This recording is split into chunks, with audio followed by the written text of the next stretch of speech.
بسم الله الرحمن الرحيم. الحمد لله رب العالمين، الصلاة والسلام على سيد المرسلين وخاتم النبيين سيدنا ونبينا ومولانا محمد وعلى آله وصحبه أجمعين وعلى من تبعهم بإحسان ودعا بدعوتهم إلى يوم الدين. أما بعد، فأعوذ بالله من الشيطان الرجيم. بسم الله الرحمن الرحيم. لن ينال الله لحومها ولا دماؤها ولكن يناله التقوى منكم. صدق اللہ العظیم. یہ آیت جو خاص طور سے قربانی سے متعلق ہے، اور امام نووی رحمۃ اللہ علیہ نے ریاض الصالحین میں جو پہلا باب نیت کا قائم کیا ہے، اس میں دوسری آیت ہے. اس سے پہلی جو آیت تھی اس پر گزشتہ ہفتے کلام کیا گیا تھا. یہ دوسری آیت ہے. آج اس مناسبت سے انشاءاللہ چند باتیں عرض کی جائیں گی، اور اس سے ہٹ کر جو خاص طور سے عشرہ ذی الحجہ کی خصوصیات ہیں اور اس کی فضیلت ہے، اس کے بارے میں بھی چند باتیں کہی جائیں گی. اور حالات کی مناسبت سے بھی آخر میں چند باتیں عرض کرنا چاہتا ہوں. پہلی بات جو خاص طور سے قربانی سے متعلق ہے، وہ اس آیت کی مناسبت سے میں عرض کرنا چاہتا ہوں کہ اللہ تبارک و تعالیٰ نے ہمیں جو نظام عطا فرمایا ہے، دین کا جو ڈھانچہ ہمیں دیا ہے، یہ صرف ڈھانچہ نہیں ہے، یہ صرف نظام نہیں ہے، بلکہ اس کے اندر جب تک کہ اللہ کی رضا کی روح نہ ہو، اللہ تبارک و تعالیٰ کو راضی کرنے کا مزاج نہ بنے، اس وقت حقیقت یہ ہے کہ یہ صرف ڈھانچہ ہے جس کے اندر جان نہ ہو، کوئی روح نہ ہو. جیسے لاشے بے جان ہوتا ہے، مٹی ہو جاتا ہے وہ جسم جس کے اندر روح نہ ہو، اسی طرح سے یہ اعمال جو اللہ تبارک و تعالیٰ نے ہمیں عطا فرمائے ہیں، اگر غور کیا جائے تو اندازہ یہ ہوتا ہے کہ یہ ظاہری اعمال مقصود نہیں ہیں، بلکہ حقیقت میں اللہ کی رضا مقصود ہے. اور اس کی مثالیں ہیں. آپ غور کیجئے، یہ نماز جو افضل ترین اعمال میں سے ہے، آپ جب حج کرنے جاتے ہیں تو میدان عرفہ میں عصر کا وقت ہوتا ہے، دعا میں مشغولیت ہوتی ہے، عصر کی نماز کے بعد پہلے ہی پڑھ لی جاتی ہے نماز ظہر کے ساتھ. جب مغرب کا وقت آ جاتا ہے تو یہ ایسا اہم ترین جو فریضہ ہے وہ ادا کرنے کی اجازت نہیں، بلکہ حکم ہے کہ آدمی وہاں سے سارا جو نظام ہم کو دیا گیا ہے کچھ سکھانے کے لیے دیا گیا ہے کہ یہ اصل میں نظام مقصود نہیں ہے، بلکہ اس کی اصل جو روح ہے وہ عبدیت ہے، اللہ کی بندگی ہے، اس کی رضا کا جذبہ ہے. جب تک یہ جذبہ نہ ہو، بڑے سے بڑے اعمال بے حقیقت ہیں، اللہ کے یہاں ان کی کوئی قیمت نہیں. تو یہ قربانی کا جو عمل ہے جس میں آدمی جانور اللہ کے لیے قربان کرتا ہے، یہ قیمت اس کی اسی لیے ہے کہ اللہ کے لیے قربانی ہوتی ہے. اور اس آیت میں اللہ تبارک و تعالیٰ نے یہ بات واضح فرما دی کہ لن ینال اللہ لحومها ولا دماؤها ولکن ینالہ التقوی منکم، کہ اللہ تبارک و تعالیٰ کو اس کا گوشت و خون قربانی کا نہیں پہنچتا. اللہ تبارک و تعالیٰ کو تو تمہارے دل کا تقوی پہنچتا ہے، تمہارے اندر کا جو جذبہ ہے اللہ کو راضی کرنے کا، تمہارے اندر جو شوق ہے، اللہ کے ہاں قبولیت کا مدار اس شوق پر ہے، اس نیت پر ہے، اس جذبے پر ہے. آدمی بڑے سے بڑا جانور قربان کر دے، جیسے اس دور میں بڑا مقابلہ ہوتا ہے، اور اللہ معاف کرے اکثر و بیشتر اس میں دکھاوا مقصود ہوتا ہے. ہم نے اتنا بڑا جانور لیا اور ہم نے ایسا جانور خریدا، اخباروں میں اشتہار ہو رہا ہے، اور اس کے گلے میں ہار پھول ڈالے جا رہے ہیں اور اس کی نمائش کی جا رہی. اللہ تبارک و تعالیٰ کو یہ قربانی پسند نہیں ہے. اللہ تو دل کی قربانی چاہتا ہے. آپ غور کیجئے یہ قربانی کس چیز کی یادگار ہے. حضرت ابراہیم علیہ السلام نے اپنے بیٹے حضرت اسماعیل کو ذبح کیا تھا، اللہ کے حکم سے ذبح کیا تھا. جو خواب انہوں نے دیکھا، انی اذبحک فانظر ماذا تری، میں تمہیں ذبح کر رہا ہوں، بتاؤ تمہارا کیا خیال ہے. حضرت اسماعیل علیہ السلام جو کم سن تھے لیکن نبی کے بیٹے اور آئندہ بہت جو نبی اعظم ہیں، خاتم الرسل ہیں، ان کے جد امجد ہونا تھا. ان کو اللہ نے ان کو مزاج دیا تھا قربانی کا. انہوں نے کہا کہ ابا جان، اس میں سوچنے کی کیا بات ہے، جو حکم دیا جا رہا ہے آپ کر گزریے، آپ مجھے انشاءاللہ صبر کرنے والوں میں پائیں گے. اور پھر وہ لے گئے ان کو، اور اپنی دانست میں انہوں نے چھری چلا دی لیکن اللہ کا حکم یہ نہیں تھا کہ وہ ذبح ہوں، اس کا فیصلہ اللہ کی یہ نہیں تھا کہ وہ ذبح ہوں۔ ایک دمبا بھیجا اللہ نے، ایک فرشتے نے اسماعیل علیہ السلام کو الگ کر دیا، دمبے کو لٹا دیا۔ حضرت ابراہیم نے، جن کی آنکھوں پر گویا پٹی بندھی ہوئی تھی، پٹی اس لیے باندھی تھی کہیں محبت کا جوش سامنے نہ آ جائے اور پھر قربانی کرنا مشکل ہو جائے، تو انہوں نے آنکھوں میں پٹی باندھ لی اور چھری چلا دی۔ چھری وہ دمبے پر چلی جو اللہ تبارک و تعالی نے بھیجا تھا، اور اللہ نے یہ اعلان فرما دیا وَفَدَيْنَاهُ بِذِبْحٍ عَظِيمٍ، ایک عظیم قربانی کو ہم نے اس کا فدیہ بنا دیا۔ وہ عظیم قربانی اس حیثیت سے بھی تھی کہ اللہ نے دمبا آسمان سے بھیجا تھا، اور وہ عظیم قربانی اس حیثیت سے بھی ہے کہ اللہ نے قیامت تک کے لیے قربانی کو مشروع قرار دیا، عبادت کی چیز بنا دیا۔ لیکن اس میں جو اصل جذبہ ہے غور کرنے کا، وہ کیا ہے؟ اب بیٹے کی محبت کو قربان کر دینا۔ بیٹے کی محبت آدمی کے اندر بعض مرتبہ اپنی ذات سے بڑھ کر ہوتی ہے۔ اللہ تبارک و تعالیٰ نے اس کا امتحان لیا، اور ابراہیم علیہ السلام نے اس میں پوری طرح سے ثابت قدمی دکھائی۔ وَإِبْرَاهِيمَ الَّذِي وَفَّى، وہ ابراہیم جنہوں نے پورا کر دکھایا، جو ان کو امتحان ان سے لیا گیا، وہ اس میں کھرے اترے اور پوری طرح سے کامیاب قرار پائے۔ اللہ نے ایسا عمل قبول کیا ان کا کہ اسی جذبے کے ساتھ کہ اللہ تبارک و تعالیٰ تم سے اصل جو چیز چاہتا ہے، وہ ہر چیز کی قربانی تم سے چاہتا ہے، محبتوں کی قربانی، خواہشات کی قربانی، رسم و رواج کی قربانی، اپنے دل کے اندر جو جذبات پیدا ہوتے ہیں، جو بعض مرتبہ بلکہ اکثر غیر شرعی ہوتے ہیں، نامناسب ہوتے ہیں، ان کی قربانی۔ حقیقت میں قربانی ہم سے یہ چاہتی ہے کہ ہمارے اندر یہ مزاج بنے، اور ظاہر ہے اگر پہلے ہی مرحلے میں آدمی قربانی اللہ کے لیے نہیں کر رہا ہے، نام و نمود کے لیے کر رہا ہے، دکھلاوے کے لیے کر رہا ہے، حال پھوٹ ڈالے جا رہے ہیں، اور اخبارات میں اس کی تصویریں دی جا رہی ہیں تاکہ معلوم ہو فلاں صاحب ماشاءاللہ کیا کہنے، اتنی بڑی قربانی کر ڈالی، 1 لاکھ کا بکرا خریدا، اور معلوم ہوا یہ بڑے وہ ہوتے ہیں، عقل مند ہوتے ہیں، یا بیچنے والے بھی کہیں بکرے پر کوئی اسم لکھ دیا، انہوں نے لکھ کیا دیا، بال ایسے تراشے کہ معلوم ہوا کہ اللہ لکھا ہوا ہے، کہیں کلمہ لکھا نظر آ رہا ہے، اور اس کے بعد بازار میں لے آئے اور جانور بیچا جا رہا ہے، لاکھوں میں بولی لگ رہی۔ یہ سارے تماشے ہیں، اس کی اسلام میں کوئی حقیقت نہیں مظاہر کی۔ اسلام یہ دیکھتا ہے کہ تمہارے دل کے اندر کیا ہے۔ تم اپنے مال کو قربان کر رہے ہو، تمہارا دل نہیں چاہتا کہ مال نکلے، لیکن تم اس لیے مال کو خرچ کر رہے ہو کہ ہمارا مالک ہم سے راضی ہو۔ یہ ہمیں حکم ہے قربانی کا، تاکہ مال کی قربانی کا مزاج بنے، اور یہ ہمیں اس سے یہ سبق ملے کہ حقیقت میں تو ہم سے یہ مطالبہ ہے کہ ہر چیز کو ہم اللہ کے سامنے قربان کر دیں۔ جب اللہ کا حکم سامنے آئے، اس کے نبی کا فرمان اور اس کی شریعت کا نظام ہمارے سامنے آئے، تو پھر ہمارا کیا نظام اور ہماری کیا چاہت اور ہمارے کیا رسم و رواج، ہر چیز کو اس کے آگے قربان کر دینا، یہ سب سے بڑی ہمارے اوپر ذمہ داری ہے، جو اس حقیقت میں اس قربانی کا پیغام۔ تو بھائیو، یہ آیت جو ہمیں سبق دیتی ہے، اللہ کو گوشت و پوست نہیں پہنچتا، اللہ کو اس کی کیا ضرورت ہے، لیکن اللہ کو تمہارے دل کا تقویٰ پہنچتا ہے، تمہارے دل کی کیفیت پہنچتی ہے، تمہارے اندر کی نیت، اللہ کی جو رضا کی نیت ہے، اللہ اس نیت کو دیکھتا ہے۔ اور یہ آیت حدیثوں میں کئی جگہ یہ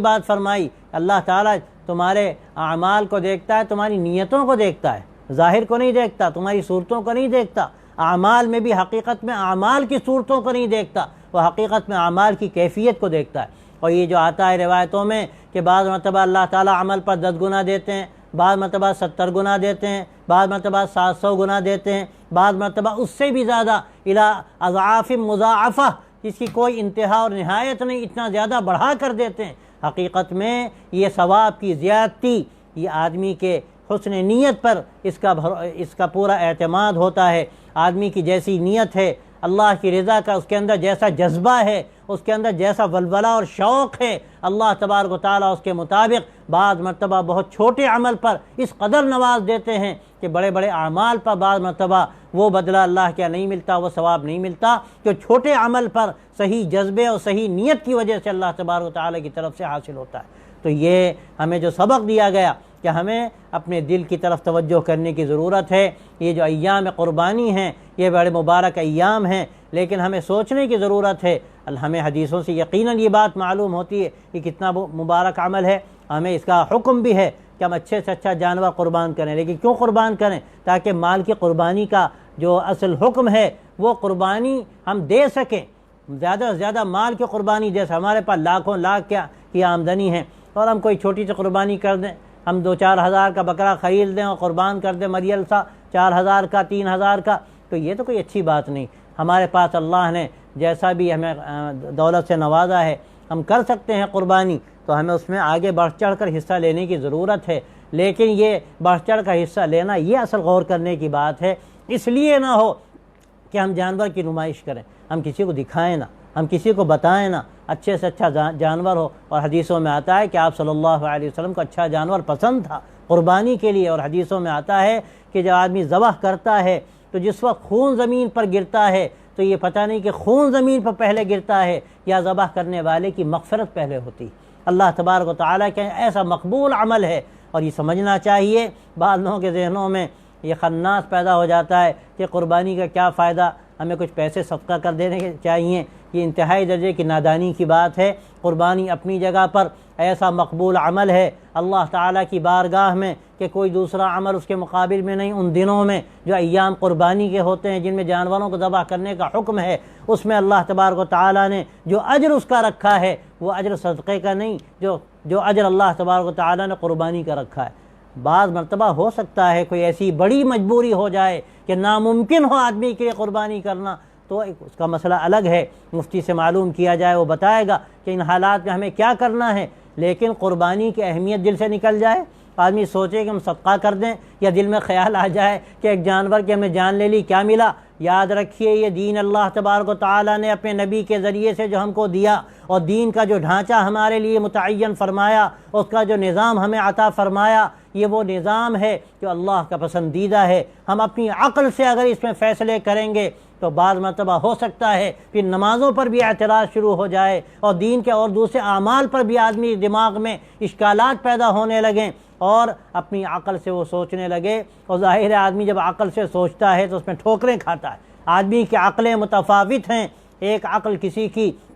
کوئی فیصلہ کرتی ہے اور دوسرے کی عقل دوسرا فیصلہ کرتی ہے۔ فیصلہ عقلوں پر اگر ہوگا تو دین کا تیا پانچا ہو جائے گا۔ ہمیں وحی الہی کو سامنے رکھ کر اور شریعت کے اللہ کے دیے ہوئے نظام کو سامنے رکھ کر اور سرکار دو عالم صلی اللہ علیہ وسلم کی دی ہوئی شریعت اور سنت کو سامنے رکھ کر جو بھی حکم ہے اس پر عمل کرنا ہے، اس کا یقین دل کے اندر اتارنا ہے۔ اور اگر ہمیں اس پر اشکالات پیدا ہوں تو سمجھنا چاہیے کہ ہمارے دماغ کے اندر کیڑا گھس گیا ہے، اور ہمارے اندر جو اللہ تبارک و تعالیٰ نے فہم عطا ہمیں کیا تھا، اس فہم کے اندر کچھ کجی پیدا ہو گئی تو ہمیں وہ چیز ٹیڑھی نظر آ رہی۔ بعض لوگ ہوتے ہیں نا کہ ان کی نگاہوں میں کچھ بھینگا پن ہوتا ہے تو ہر چیز ان کو ٹیڑھی نظر آتی ہے، تو یہ چیز ٹیڑھی نہیں ہوتی، یہ نگاہوں کا کھیل ہے۔ ایسے ہی آپ زاویہ نگاہ کا جو فرق کہتے ہیں، اس فرق کا بھی اگر آپ جائزہ لیں تو اس کی دسیوں مثالیں۔ ایک آدمی ایک چیز دیکھتا ہے اس کو ٹیڑھی نظر آتی ہے، اور دوسرا اس چیز کو کوئی دیکھتا ہے اس کو سیدھی نظر آتی ہے۔ چیز نہ ٹیڑھی ہوتی ہے نہ سیدھی ہوتی ہے، چیز تو اپنی جگہ ایستادہ ہوتی ہے۔ اللہ کی جو بنائی ہوئی چیز، اللہ کا دیا ہوا نظام شریعت، یہ اپنی جگہ مکمل ہے، اپنی جگہ معتدل ہے، انسانوں کے لیے صلاح و فلاح کا ضامن ہے۔ لیکن ہم سے غلطی ہوتی ہے، ہم اپنی نگاہ سے دیکھتے ہیں، بعض مرتبہ ہمیں وہ چیز ٹیڑھی نظر آتی ہے۔ میں اکثر اس کی مثال دیا کرتا تھا۔ ہمارے سامنے ایک صاحب پرتاپ گڑھ کے بیٹھے ہیں، پرتاپ گڑھ آپ جائیے تو وہاں راستے میں، اب تو کھمبا اکھڑ گیا، اب اس سے کچھ پہلے میں گیا تو وہ نہیں تھا، اس سے بہت پہلے جب پہلی مرتبہ میں گیا تو لوگوں نے کہا کہ یہاں آپ کو ایک عجوبہ دکھایا۔ ہم نے کہا اچھا، کہ دیکھیے سامنے دائیں طرف کھمبا نظر آ رہا ہے۔ ہم نے کہا نظر آ رہا ہے۔ کہا سیدھا ہے کہ ٹیڑھا؟ ہم نے کہا بالکل ٹیڑھا ہے۔ کہا کدھر جھکا ہوا ہے؟ ہم نے کہا ہماری طرف جھکا ہوا ہے یہ۔ اب آپ کو یقین ہے؟ ہم نے کہا ہاں دیکھ رہے ہیں اپنی آنکھوں سے۔ کہا اچھا دیکھتے جائیے۔ اب جب گاڑی بالکل اس کے محاذات میں پہنچی تو انہوں نے کہا اب دیکھیے کھمبا۔ اب جو دیکھا تو بالکل سیدھا کھڑا ہوا۔ ہم نے کہا لطیفہ ہے، عجیب بات ہے، ادھر سے ادھر جھکا ہوا نظر آ رہا تھا، ادھر سے سیدھا نظر آ رہا تھا، اور دیکھتے جائیے۔ اب جب گاڑی آگے بڑھی اب پھر پیچھے مڑ کے دیکھا تو معلوم ہوا کہ اب ادھر جھکا ہوا ہے ہماری طرف، ادھر سے ادھر جھکا ہوا نظر آ رہا تھا مشرق کی طرف، اور جب محاذات پہ پہنچے سیدھا نظر آ رہا تھا، اور جب آگے پہنچے تو مغرب کی طرف جھکا ہوا نظر آ رہا تھا۔ اس وقت میرے دل میں بات آئی کہ یہ انسان کا زاویہ نگاہ کا فرق ہے۔ یہاں سے دیکھا تو کچھ نظر آ رہا ہے، وہاں سے دیکھا تو کچھ نظر آ رہا ہے، وہاں سے دیکھا تو کچھ نظر آ رہا ہے۔ تو آدمی کو بڑا ناز ہوتا ہے کہ ہم نے دیکھا، یہ نہیں جانتا کہ اس کی نگاہوں کی حیثیت کیا ہے۔ اللہ نے اس کو نگاہیں دی، وہ دیکھتا ہے، اللہ نگاہیں ادھر سے ادھر کر دے ٹیڑھا نظر آئے گا۔ زاویہ نگاہ کا فرق ہوگا، آدمی کو کچھ کا کچھ نظر آئے گا، تو اصل جو مدار ہے وہ وحی الہی پر ہے۔ اللہ نے جو فرما دیا، اس کے نبی صلی اللہ علیہ وسلم جو واضح کر دیا، یقین کرنا چاہیے کہ ہماری صلاح و فلاح اسی میں ضامن ہے، اسی میں مضمر ہے۔ اگر ہم یہ یقین ہمارے اندر نہیں ہے تو ہم سب خطرے میں۔ تو پہلی بات تو میں یاد کرنا چاہتا ہوں کہ یہ مبارک ایام قربانی کے ہیں، ان میں جو ہو سکے، جن حضرات پہ فرض ہے، جیسے زکوٰۃ فرض ہوتی ہے، اس میں سال گزرنا بھی ضروری نہیں، اگر اتنے پیسے ہیں تو قربانی ضروری ہوتی ہے، واجب ہوتی ہے، ہر ایک کی طرف سے ضروری ہوتی ہے، آدمی قربانی کرے، قربانی کر سکتا ہے، قربانی ہی کرنی چاہیے، اور یقین ہونا چاہیے کہ یہ اللہ کے بڑے اجر و ثواب کی چیز ہے۔ اور دوسرے اپنی نیتوں کو درست کرنا چاہیے کہ ہمیں یہ اللہ کی رضا کے لیے کرنا ہے، اور تیسرے یہ سمجھنا چاہیے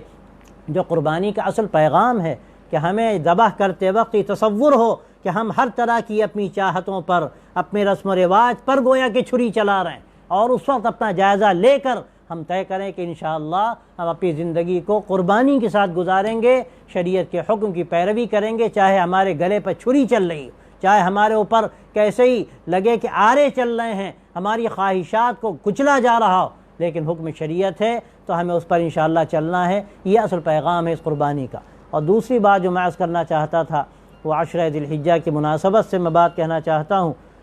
یہ جو 10 دن ہیں ذی الحجہ کے، چاند نکلنے کے بعد سے لے کر اور بقرعید کے دن تک، ان کی بڑی فضیلت حدیث میں آتی ہے، اور عجیب بات ہے کہ عام طور پر یہ امت مسلمہ اس سے غافل رہتی ہے۔ یہاں ہندوستان میں جانتا ہوں ہم لوگوں کو اس کا دھیان بھی نہیں ہوتا، جب وہ ایام آتے ہیں، چاند نکل آتا ہے تو یہ خیال نہیں ہوتا کہ یہ جو 10 دن ہیں ان کی کیسی فضیلت ہے۔ حدیث میں جو الفاظ آتے ہیں، بعض مرتبہ حیرت ہوتی ہے، وہ حدیث قابل استدلال ہے۔ اس میں آپ صلی اللہ علیہ وسلم جو بات ارشاد فرمایا کہ ما من ایام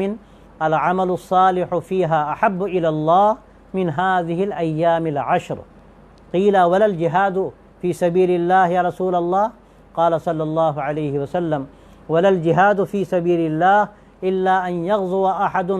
بنفسه ومالہ فلم یرجع فیہما بشیء۔ آپ صلی اللہ علیہ وسلم جو بات فرما رہے ہیں یہاں کہ پورے جتنے بھی ایام ہیں سال کے، ان تمام دنوں میں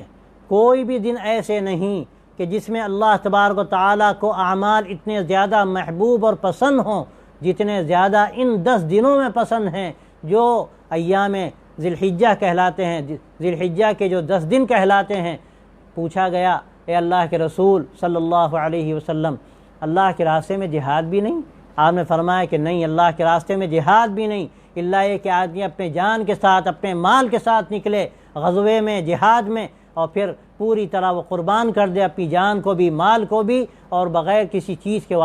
واپس ہی نہ آئے، نہ مال بچے نہ جان بچے، سب قربان کر دے اللہ کے راستے میں۔ تو وہ جو عمل فضیلت رکھتا ہے یقیناً بہت بڑا عمل ہے۔ باقی کوئی بھی عمل ایسا نہیں جو ان دنوں میں آدمی چھوٹے سے چھوٹے عمل کے طور پر کرے، لیکن اللہ کو اس کے یہاں اس کی جو قیمت اللہ کے یہاں ہے وہ بڑے سے بڑے عمل سے بھاری۔ تو یہ جو حدیث ہے اس سے ہمیں سبق ملتا ہے، اور اسی لیے بعض علماء نے یہاں تک لکھا کہ یہ 10 دن مطلقاً تمام دنوں سے افضل ہے، یہاں تک کہ بعض حضرات نے لکھا کہ رمضان مبارک کے ایام سے بھی افضل ہے۔ البتہ جو رمضان کی آخری 10 راتیں ہیں جس میں شب قدر ہے وہ تمام راتوں سے افضل ہے، لیکن دن کے اعتبار سے دیکھا جائے تو یہ عشرہ ذی الحجہ یعنی ذی الحجہ کے 10 دن یہ تمام دنوں سے افضل ہیں، اور یقیناً اس سے جو فضیلت ہمارے سامنے آتی ہے اس میں ہمیں یہ سمجھنے کی ضرورت ہے کہ اللہ نے ہم کو کمانے کا گویا کہ موقع دیا،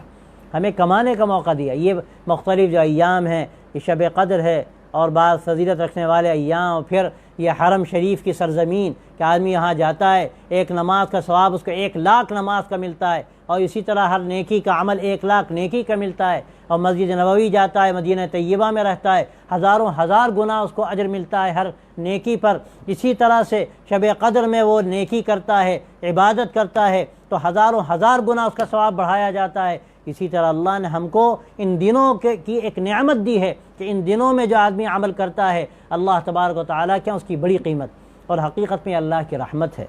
حقیقت میں یہ اللہ کی رحمت ہے۔ جیسے شب قدر کے بارے میں آتا ہے کہ ایک مرتبہ آپ صلی اللہ علیہ وسلم نے بنو اسرائیل کے کسی بزرگ کا، اللہ والے کا ذکر فرمایا کہ مسلسل 80 سال 70 سال اللہ کی عبادت میں اس طرح مصروف رہے، ایک لمحے کی بھی اس میں انہوں نے پلک جھپکتے بھی اس میں ذرا بھی انہوں نے یہ نہیں کیا کہ وہ عبادت میں مشغول نہ رہے ہوں، تو صحابہ رضی اللہ عنہم کو خیال ہوا کہ یہ نعمت ان کو ملی، ان کی عمریں تھیں، ہم لوگوں کی اتنی عمریں نہیں، ہم اس نعمت سے محروم ہیں۔ تو آپ صلی اللہ علیہ وسلم نے فرمایا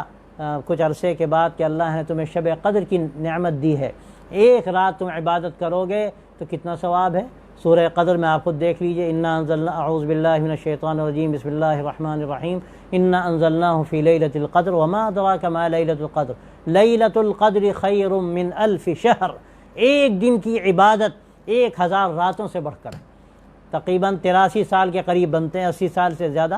تو گویا کہ وہ جو ایک حضرات صحابہ رضی اللہ عنہم جو کہ اللہ کے نبی، اللہ کے محبوب نبی، اور ان کے وہ ساتھی جو اللہ کو محبوب تھے، ان کے دل میں خیال آیا اللہ نے نعمت عطا فرمائی۔ تو جس طرح شب قدر کی نعمت اللہ نے دی، اسی طرح یہ مبارک دن ہے، یہ نعمت اللہ نے دی ہے۔ ہم اس میں کم از کم یہ طے کر لیں کہ ہر نماز کا جماعت کے ساتھ اہتمام کرنا ہے انشاءاللہ، اور کوشش کریں کہ تکبیر اولیٰ بھی فوت نہ ہو، پھر سنتوں کا اس کے ساتھ اہتمام، اور ان دنوں میں کچھ نوافل کا اہتمام، ہمیں چاش کا اہتمام نہیں، اشراق کا اہتمام نہیں، ٹھیک ہے کوئی فرض واجب نہیں، لیکن ان دنوں میں اجر کمانے کے لیے آدمی تھوڑا سا اہتمام کر لے، کچھ تلاوت کا زائد اہتمام کر لے، کچھ صدقہ نوافل جو نفلی صدقات ہوتے ہیں ان کا تھوڑا سا اہتمام کر لے، اور لوگوں کے ساتھ حسن سلوک کرنا، لوگوں کے ساتھ اخلاق کا برتاؤ کرنا، جس کی اللہ کے یہاں بڑی قیمت ہے، اس کا اہتمام کر لے۔ یہ ہم لوگ نہیں سمجھتے اس بات کو کہ یہ اخلاق کی زندگی اور لوگوں کے ساتھ سلوک کرنا، ان کے ساتھ اچھا برتاؤ کرنا، اور کم از کم درجہ یہ ہے کہ اپنی بد مزاجی سے، اپنی بد اخلاقی سے دوسروں کو محفوظ رکھنا اور کنٹرول کرنا اپنے آپ کو، اللہ کے اس کی بڑی قیمت۔ ایک حدیث میں آتا ہے کہ 2 عورتیں تھیں آپ صلی اللہ علیہ وسلم کی حیات طیبہ میں، آپ صلی اللہ علیہ وسلم کے سامنے ان کا تذکرہ ہوا۔ ایک کا تذکرہ ہوا کہ رات بھر عبادت کرتی ہیں، دن میں روزے رکھتی ہیں، کچھ صدقہ و خیرات بھی کرتی ہیں، لیکن عجیب بات یہ ہے کہ مزاج بڑا سخت ہے، ان کے پڑوسی ان کی بک جھک جھک سے محفوظ نہیں، روز جھگڑا روز لڑائی۔ اور دوسری کے بارے میں فرمایا کہ وہ زیادہ روزہ اور نماز کی تو نہیں، فرائض کا اہتمام کرتی ہیں واجبات کا، اور کچھ صدقہ بھی کر دیتی ہیں، لیکن بڑی بااخلاق، ان سے کسی کو تکلیف نہیں ہوتی۔ آپ صلی اللہ علیہ وسلم نے فرمایا کہ اپنی اس بد اخلاقی سے ہو سکتا ہے وہ جہنم رسید ہو جائے، اور اپنے اس اخلاق سے میں سمجھتا ہوں کہ وہ جنتی ہے۔ آپ اس کو جہنمی فرما رہے ہیں، اس کو جنتی فرما رہے ہیں، تو یہ اخلاق کتنی بڑی چیز ہے۔ آدمی کم از کم یہ طے کر لے کہ ان 10 دنوں میں بطور خاص ہم اپنے آپ کو تیار کریں۔ اگر ہم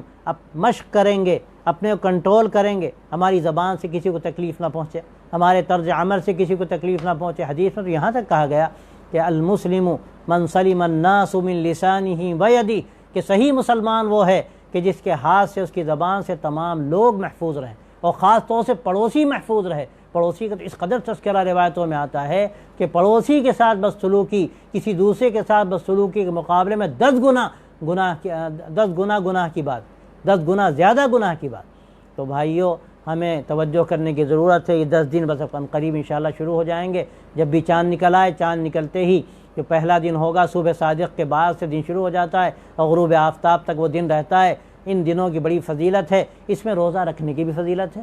اگر آپ 9 دن روزے رکھ رہے ہیں، اس کی بھی فضیلت ہے۔ بعض روایتوں میں کہیں روکا بھی گیا، لیکن بعض روایتوں میں اس کی فضیلت کا تذکرہ بھی ہے۔ تو ان 10 دنوں میں کوئی 9 دنوں میں روزے رکھ لے تو یقیناً اجر و ثواب کی بات ہے۔ کم از کم عرفے کا جو روزہ ہے وہ ضرور اہتمام سے رکھے آدمی، اس لیے کہ حدیث میں آتا ہے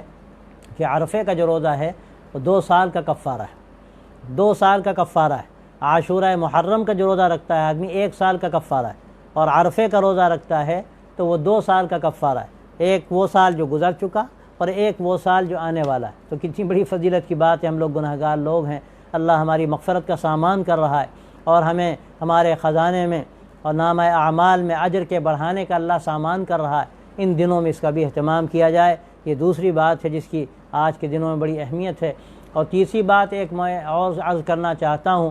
اور خاص طور سے میں اپنے پیام انسانیت کے ساتھیوں سے یہ بات کہنا چاہتا ہوں، اور عمومی طور پر تمام اپنے ایمان والے بھائیوں سے کہنا چاہتا ہوں کہ اللہ تبارک و تعالیٰ نے ہمیں جو زندگی کا نظام دیا ہے، حقیقت میں وہ ایسا نظام تھا کہ کہ اگر ہم اپنی زندگی کو اس سے آراستہ کرتے تو اسلام کی خوشبو ہماری زندگی سے پھوٹتی اور لوگوں کو سمجھنے کا موقع ملتا کہ اسلام کیا ہے۔ لیکن آج ہماری بد اخلاقیاں اور ہماری بدعمالیاں، ہماری لوگوں کے ساتھ بدسلوکیاں، اور جو ہمیں اللہ کے رسول صلی اللہ علیہ وسلم نے حکم دیا کہ ہم غریبوں کی مدد کریں، کمزوروں کا ساتھ دیں، ہم مریضوں کی عیادت کریں، مسافروں کے ساتھ اچھا سلوک کیا جائے، ہمسایوں کے ساتھ اچھا سلوک کیا جائے۔ قرآن مجید جو بات کہتا ہے کہ چاہے وہ ہمسایہ قریبی ہو، تمہارا رشتہ دار ہو اور تمہارے ہم مذہب والا ہو، چاہے وہ ہمسایہ تمہارے مذہب والا نہ ہو، دور کا ہو، لیکن حکم ہے کہ ہر ایک کے ساتھ سلوک کیا جائے۔ یہ اسلام کی جو تعلیمات ہیں، بڑے افسوس کی بات یہ ہے کہ ہم اس سے دور ہوتے چلے جا رہے ہیں۔ اس کا نتیجہ یہ ہے کہ آج اسلام کے بارے میں جو بدگمانیاں پھیلائی جا رہی ہیں اور ان کو تیزی کے ساتھ لوگوں کے ذہن و دماغ میں بٹھایا جا رہا ہے، یہ ہم سب کے لیے انتہائی خطرناک بات ہے۔ گویا کہ اسلام کے درمیان اور غیروں کے درمیان ایک دیوار کھڑی کی جا رہی۔ تو میں خاص طور سے یہ عرض کرنا چاہتا ہوں آج کے ان حالات میں، جب کہ لوگ ضرورت مند بھی ہیں، پریشان حال بھی ہیں، کہ ہم جو ہمارے لیے اللہ نے میدان رکھا ہے صدقہ و خیرات کا، اس کے ساتھ حسن سلوک کا، ظاہر ہے یہ صدقات واجبہ اور یہ زکوٰۃ یہ غیروں کو نہیں دی جا سکتی، اسی مسلمانوں کو دی جا سکتی ہے، اس کا مسلمانوں کا حق ہے، لیکن اس سے ہٹ کر ہمیں حکم ہے اور حدیثوں میں اس کا تذکرہ ملتا ہے۔ آپ صلی اللہ علیہ وسلم کی زندگی میں ایسے واقعات ہیں۔ حضرت صفیہ رضی اللہ تعالی عنہ نے ایک مرتبہ، چونکہ وہ یہودی خاندان سے تھی، پھر اسلام میں داخل ہوئیں اور آپ کی زوجہ مکرمہ قرار پائیں، ایک مرتبہ کئی ہزار انہوں نے مالیت کا سامان اپنے یہودی جو اعزا تھے آپ صلی اللہ علیہ وسلم کی اجازت سے ان کو بھیجا، اور خود آپ صلی اللہ علیہ وسلم نے ایک مرتبہ ایک یہودی کی مدد فرمائی، اور بہت سے صحابہ سے اس طرح کے واقعات منقول ہیں۔ تو ہمیں حکم ہے اس کا کہ وہ ہمارے پڑوس میں ہندو ہو یا کوئی کسی دوسرے مذہب کا ہو، مسلمان ہو، جو بھی ہو، ہم اس کی مدد کریں۔ کوئی بھوکا ہے، کوئی ضرورت مند ہے، ہم اس کے کام آئیں۔ ابھی جو حالات پیدا ہوئے تھے اور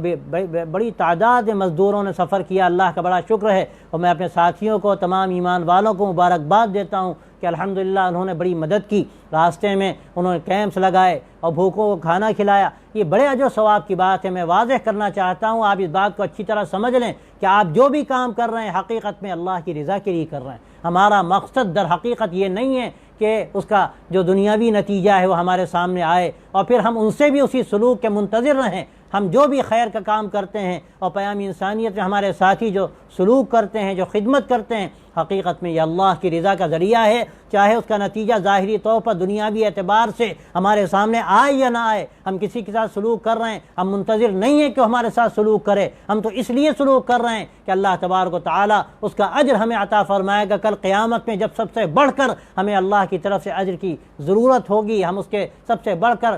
ضرورت مند ہوں گے۔ تو یہ ہماری اعمال، میں نے جیسے عرض کیا کہ ایک عورت واجب نمازیں ادا کرتی ہے، فرض نمازیں ادا کرتی ہے، اخلاق برتتی ہے، اللہ اس کے لیے جنت کا فیصلہ کرتے ہیں۔ ایک عورت ایک پیاسے کتے کو پانی پلا دیتی ہے، اللہ اس کی مغفرت کا فیصلہ فرماتے ہیں۔ ایک انسان کے ساتھ آدمی حسن سلوک کرے، اس کی مدد کرے، یقیناً اجر و ثواب کی بات ہے۔ پہلی بات میں یاد کرنا چاہتا ہوں، اپنی نیتوں کو ہمیں درست کرنا ہے۔ ہم جو کریں اللہ کو راضی کرنے کے لیے کریں، ہم اس لیے کریں کہ یہ اللہ کے یہاں ہمارے لیے اجر و ثواب کا ذریعہ ہو۔ اور دوسری بات میں یاد کرنا چاہتا ہوں، کسی بڑی اہمیت ہے ان کاموں کی۔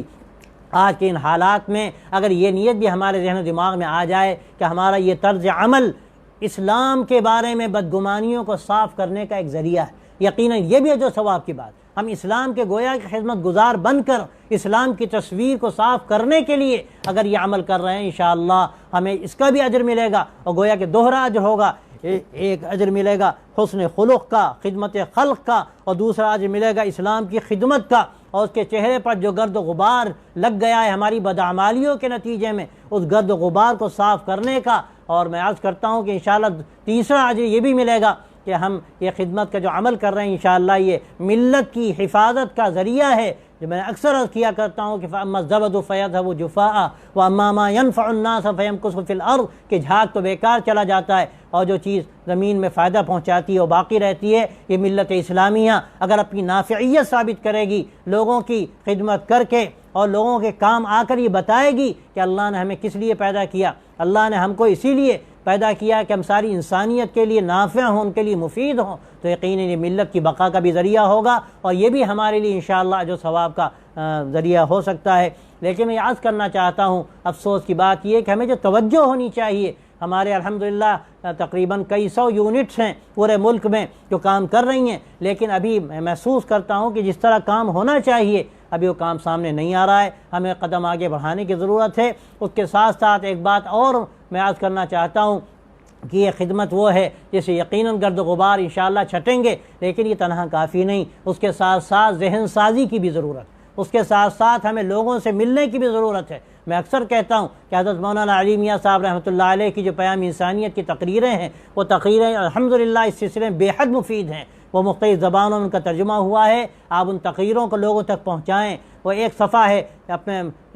آگ بجھائیے، جو آگ لگی ہوئی ہے اس آگ کو آپ آگے بڑھ کر بجھائیے، نفرت کی آگ بجھائیے۔ وہ پرچہ الحمدللہ موجود ہے مختلف زبانوں میں، وہ آپ تقسیم کریں، آپ لوگوں سے ملاقات کریں اور لوگوں کو بتائیں کہ یہ منافرت جو پیدا کی جا رہی ہے اس کا نتیجہ کیا ہوگا، یہ اس ملک کے لیے کس قدر خطرناک ہے، یہاں کی آبادی کے لیے کس قدر خطرناک ہے۔ اس ملک میں جو مذاہب کے لوگ ہیں، مختلف یہاں قبیلوں کے لوگ ہیں، مختلف جاتی کے لوگ ہیں، مختلف ذاتوں کے لوگ ہیں، اگر وہ خانوں میں بانٹے جائیں گے تو مسئلہ یہ نہیں ہے کہ ہم یہاں کی آبادی کو خانوں میں بانٹیں گے، حقیقت میں ہم اس ملک کو خانوں میں بانٹیں گے، اس سے اس ملک کو خطرہ لاحق ہوگا۔ اس لیے ہمیں لوگوں کو سمجھانے کی ضرورت ہے کہ زندگی کا مزہ اس میں ہے کہ ہم ایک دوسرے کے کام آئیں، ایک دوسرے کے ساتھ محبت کا برتاؤ کریں، کمزوروں کا ساتھ دیں بغیر کسی فرق کے۔ یہ مزاج اگر محبت کا، یگانگت کا اور آپس کے تعلق کا پیدا ہوگا تو ہمیں زندگی کا لطف آئے گا۔ ہمیں اس کام کے لیے کھڑا ہونا پڑے گا۔ میں آپ سے صاف کہتا ہوں، ہم دوسروں سے کوئی توقع نہیں رکھتے، یقیناً آپ آگے آئیں گے، مجھے تجربہ ہے الحمدللہ کہ اس سے اور ہمارے جو برادران وطن ہیں ان کو بھی ایک سبق ملتا ہے اور پھر وہ کھڑے ہوتے ہیں۔ ایسا نہیں ہے، ہمیں مایوسی کی قطعاً ضرورت نہیں۔ اور ایک بات میں اخیر میں کہنا چاہتا ہوں کہ آج کے ان حالات میں جبکہ طرح طرح کی پابندیاں ہمارے ساتھ لگی ہوئی ہیں، قطعاً مایوس ہونے کی ضرورت نہیں، لیکن ایک بات اس لیے میں خاص طور سے یہاں دہرانا چاہتا ہوں کہ مایوسی کی ضرورت نہیں، لیکن ہمیں کام کرنے کی ضرورت ہے۔ بہت سے لوگ ہاتھ پہ ہاتھ دھر کے بیٹھے ہیں کہ اب کیا ہوگا۔ میں آپ سے کیا عرض کروں، حالات سخت سخت اسلام پر، مسلمانوں پر گزر چکے ہیں، لیکن ان حالات میں الحمدللہ یہ سورج نکلا، امید کا سورج نکلا، لیکن اس وقت نکلا جب لوگوں نے جو کر سکتے تھے انہوں نے کیا، اس کے لیے کوششیں کی۔ آج کے ان حالات میں ہمارے ہاتھ میں جو کچھ ہے، ہم اس میڈیا کا استعمال کر سکتے ہیں، ہم اس کا استعمال کریں، موبائل کے ذریعے سے ہم لوگوں تک پہنچیں، ہم ان کی ذہن سازی کی کوشش کریں۔ ہمارے جو مدارس میں الحمدللہ کوششیں ہو رہی ہیں، آن لائن تعلیم کی کوششیں ہو رہی ہیں، اللہ ان کو کامیاب کرے، اس سے جہاں تک ہو سکے ہم فائدہ اٹھائیں۔ سچی بات ہے کہ سامنے بیٹھ کر جو اثر پڑتا ہے پڑھانے کا، اور پڑھنے والا جو اثر قبول کرتا ہے اس تعلیم میں اس کا عشیر بھی شاید حاصل نہ ہو، لیکن علم یصبھا وابل فطل، تو قرآن مجید میں کہا گیا کہ اگر تیز بارش نہیں ہے، کچھ نمی مل جائے وہی غنیمت ہے۔ تو جو بھی ہم کر سکیں ہماری یہ ذمہ داری ہے، لا یکلف اللہ نفسا الا وسعہا، لیکن خدا نخواستہ جو ہم کر سکتے ہیں ہم وہ بھی نہ کریں، ہم ہاتھ پہ ہاتھ دھرے بیٹھے رہیں تو اللہ کی مدد شامل حال نہیں ہوتی۔ نمازوں کا اہتمام، لوگوں کی خدمت کا اہتمام، تعلیم کا اہتمام، میں بار بار کہہ چکا، گھروں میں تعلیم کا اہتمام، کتابوں کی تعلیم، بچوں کی دینی تعلیم، جو بچے قرآن مجید یاد کر رہے تھے، ہر جگہ حفاظ موجود ہیں، اپنے قریب کے 2-3 بچوں کو لے لیجئے، آپ ان کا سبق سن لیجئے، کتنے بڑے جو ثواب کی بات ہے، خیرکم من تعلم القرآن وعلمہ، کہ تم میں سب سے بہتر وہ ہے جو قرآن مجید سیکھے اور سکھائے۔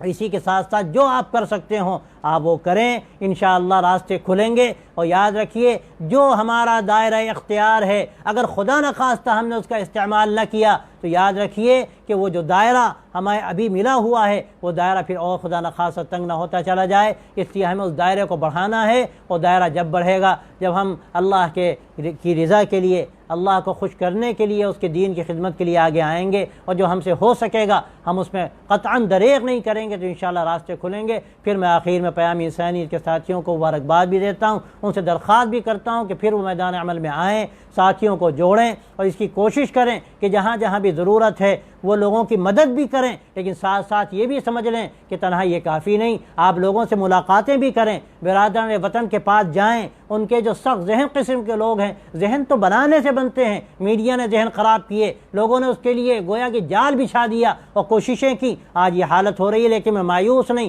میں دیکھتا ہوں آج بھی ذہنوں کو اللہ نے ایسا رکھا ہے کہ آپ جائیے، وہ انسانی ذہن ہیں، ان سے آپ محسوس کریں گے کہ تھوڑی سی بات انسانیت کی، محبت کی آپ کریں، ذہنوں میں تبدیلی پیدا ہو سکتی ہے، پیدا ہوتی ہوئی دیکھی گئی ہے، لیکن اس کے لیے عمل کی ضرورت ہے، لوگوں سے ملنے ملانے کی ضرورت ہے، لٹریچر پہنچانے کی ضرورت ہے، ہر شہر میں، ہر قصبے میں، بلکہ محلے محلے انشاءاللہ اگر یہ عمل کیا جائے گا اس کے نتائج ضرور نکلیں گے۔ اللہ تبارک و تعالی ہم سب کو توفیق عطا فرمائے، زیادہ سے زیادہ ہمیں آگے آنے کی اور دین کے لیے قربانی دینے کی اور اللہ کی رضا کے لیے اپنے آپ کو قربان کرنے کی اللہ توفیق عطا فرمائے۔ وآخر دعوانا ان الحمد للہ رب العالمین۔